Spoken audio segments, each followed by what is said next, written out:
नमस्कार, टीवी 9 राजस्थान पर आज की इनसाइड स्टोरी के साथ मैं हूं भविष्य त्यागी। इनसाइड स्टोरी में आज हम आपको बताएंगे कि आखिर टिकटों को लेकर कांग्रेस अपने फाइनल दौर में, मंथन के फाइनल दौर में पहुंची है, तो आखिर किस तरह के फॉर्मूले पर और कौन से फॉर्मूले पर टिकट वितरण की तैयारी कांग्रेस पार्टी कर रही है और टिकट वितरण में एक बार फिर से कैसे टिकट वितरण के साथ साथ आने वाले चुनावों के लिए एक बार फिर से कैसे मुख्यमंत्री अशोक गहलोत और सचिन पायलट आमने सामने आ सकते हैं, किस बात को लेकर दोनों के बीच विरोधाभास की स्थिति है, यह भी आपको बताएंगे। चूंकि टिकटों के वितरण को लेकर भी मंथन का आखिरी दौर चल रहा है, तो ऐसे में अब आज जब मैं इनसाइड स्टोरी आपको यह बता रहा हूं, उस वक्त इलेक्शन कमेटी की मीटिंग राजधानी जयपुर में चल रही है, तमाम नेता वहां पर मौजूद है। इसके बाद यह पूरी एक्सरसाइज जो है टिकटों को लेकर दिल्ली शिफ्ट हो जाएगी और दिल्ली में कल स्क्रीनिंग कमेटी की बैठक प्रस्तावित है। इसके बाद back to back screening committee की बैठक दिल्ली में होंगी और फिर इसके बाद स्क्रीनिंग कमेटी की बैठकें होने के बाद दिल्ली में ही सेंट्रल इलेक्शन कमेटी की बैठक में प्रत्याशियों की सूची पर, उनके नामों पर फाइनल मुहर लग जाएगी। लेकिन कांग्रेस खेमे से खबर निकलकर सामने यह आ रही है कि कांग्रेस ने सिटिंग गेटिंग के आधार पर टिकट वितरण का फॉर्मूला तैयार किया है। खबर यह है कि आधे से ज्यादा प्रत्याशियों को रिपीट कर सकती है कांग्रेस पार्टी, यानी आधे से ज्यादा ऐसे लोगों को जिनको पहले टिकट दिया गया था उनका टिकट कंटिन्यू या यूं कहें कि बरकरार रखा जाएगा इस बार के भी विधानसभा चुनाव में। हालांकि इससे पहले सिटिंग गेटिंग का जब यह फॉर्मूला पार्टी तय कर रही है, उससे पहले अपने अपने गुट के लोगों को, नेताओं को क्या टिकट दिलाने की जो कवायद है, जो लड़ाई है, वो भी अपने अंतिम दौर में चल रही है। क्योंकि इससे पहले आपने देखा किस तरीके से जो सर्वे गहलोत सरकार की तरफ से कराया गया था, उसका एक डेटा लीक हुआ है जो मीडिया डोमेन में, पब्लिक डोमेन में भी सामने आया है।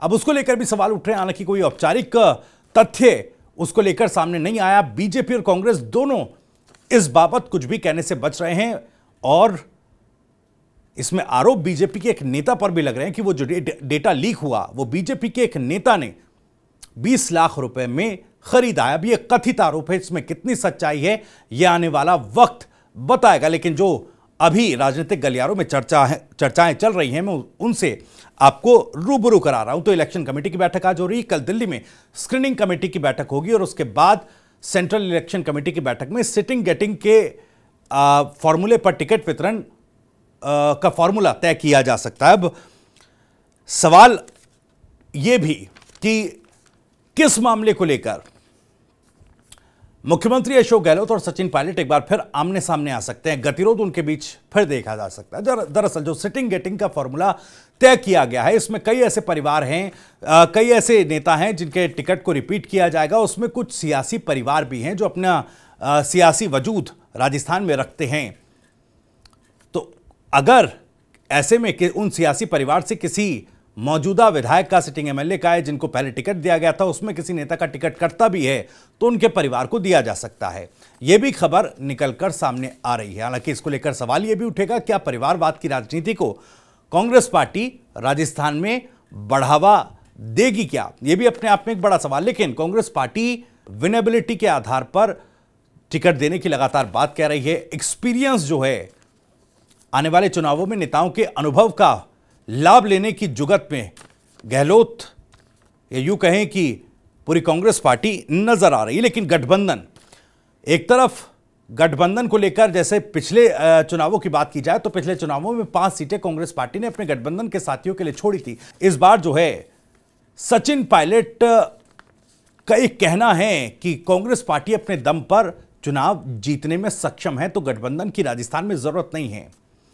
लेकिन दूसरा खेमा गठबंधन की पैरवी कर रहा है और आरजेडी, सीपीएम, एनसीपी, इन पार्टियों के साथ गठबंधन आने वाले समय में हो सकता है और उनके लिए पार्टी कितनी सीटें छोड़ेगी, अब यही एक मसला है जिसमें एक बार फिर से वो गतिरोध या कन्फ्लिक्ट मुख्यमंत्री अशोक गहलोत और सचिन पायलट के बीच देखा जा सकता है कि पार्टी आगे दूसरी पार्टियों से, छोटी पार्टियों से कि राजस्थान में क्या गठबंधन करेगी या नहीं। और पेपर लीक का मसला, पेपर लीक का मसला एक बार फिर से गहलोत सरकार को परेशान कर रहा है। पेपर लीक हो और हाल ही में जो डेटा लीक की चर्चाएं चल रही हैं, तो लोग सवाल पूछने लगे कि चुनावों से पहले आखिर इतना लीकेज प्रदेश में, राजस्थान में क्यों हो रहा है। पेपर लीक मामले में ईडी लगातार राजस्थान में छापेमार कार्रवाई कर रही है। आज भी 9 जगहों पर, जयपुर, जोधपुर, डूंगरपुर की 9 जगहों पर छापेमार कार्रवाई की गई है, जिसमें स्पर्धा चौधरी, अशोक जैन और दिनेश खोडनिया के ठिकानों पर छापेमार कार्रवाई की गई। आपको बता दें कि जो स्पर्धा चौधरी हैं, जिनके ठिकानों पर छापेमार कार्रवाई की गई है, ये पेपर लीक मामले में ही आरोपी, जो फरार और आरोपी हैं सुरेश ढाका, उनकी गर्लफ्रेंड बताई जा रही हैं। वहीं दूसरा अशोक जैन, उनके बारे में कहा जाता है कि ये कांग्रेस नेता के करीबी हैं। तो सरकार की मुश्किलें लगातार पेपर लीक के मामले में बढ़ती जा रही है और भ्रष्टाचार का भी मुद्दा है, क्योंकि इसी मामले से जुड़े हुए एक भ्रष्टाचार के मामले में बीजेपी के राज्यसभा सांसद किरोड़ीलाल मीणा धरने पर बैठ गए हैं। दरअसल गणपति प्लाजा टावर के बेसमेंट में जो प्राइवेट लॉकर्स हैं, किरोड़ीलाल मीणा का आरोप है कि इसमें करोड़ों रुपए बंद हैं, जमा हैं। अब वो किसके पैसे हैं या किसकी रकम वो है, इसकी जांच की मांग किरोड़ीलाल मीणा करते नजर आ रहे हैं। अब ऐसे में एक बार फिर से भ्रष्टाचार को लेकर गहलोत सरकार घिरती नजर आ रही है। हालांकि किरोड़ीलाल मीणा धरने पर बैठे हैं, मौके पर जो है पुलिस बल भी पहुंचा हुआ है और कोशिश ये की जा रही है कि इनकम टैक्स के अधिकारियों को मौके पर बुलाकर इन लॉकर्स को खुलवाया जाए। किरोड़ीलाल मीणा ये कह रहे हैं कि अभी वो ये नहीं बताएंगे कि किन लोगों का पैसा इन लॉकर्स में बंद है, क्योंकि अगर ऐसा होता है तो राजनीतिक दबाव के चलते इन लॉकर्स को नहीं खोला जाएगा और ये पूरा मामला दबा दिया जाएगा। भ्रष्टाचार, पेपर लीक और भ्रष्टाचार से जुड़ा जो मामला है या वो जो जिन है, उसको एक बार फिर से बोतल से बाहर निकाल दिया गया है। अब ये कितना इंपैक्ट आने वाले चुनावों में डालेगा, ये भी समय बताएगा। लेकिन जिस तरह से बीजेपी के भीतर पहली ही लिस्ट के बाद घमासान तेज हो गया, विरोध तेज हो गया, उसके बाद ये कहा जा रहा था क्या एडजस्टमेंट इस विरोध को देखते हुए पार्टी करेगी। हालांकि इसको लेकर कोई पुख्ता जानकारी तो नहीं आई, लेकिन अभी कोर कमेटी की बैठक बीजेपी में भी चल रही है जब मैं आपसे संवाद कर रहा हूं। तो ऐसे में कोर कमेटी की बैठक में तमाम बड़े नेता जो हैं वो शामिल हो रहे हैं। क्या कुछ निर्णय होगा, क्या कुछ इस बैठक से खबरें निकलकर सामने आएंगी, वो भी आपको बताएंगे। खबर यह भी है कि बीजेपी अब दूसरी लिस्ट जारी करने पर मंथन कर रही है। तमाम नाम फाइनल किए जा रहे हैं और जल्द ही बीजेपी दूसरी लिस्ट भी जारी कर सकती है। अब कांग्रेस पार्टी भी एक्सरसाइज कर रही है टिकटों को लेकर, लेकिन ये एक्सरसाइज दिल्ली शिफ्ट होने वाली है और दिल्ली से ही फाइनल मुहर पूरे मामले पर लगेगी।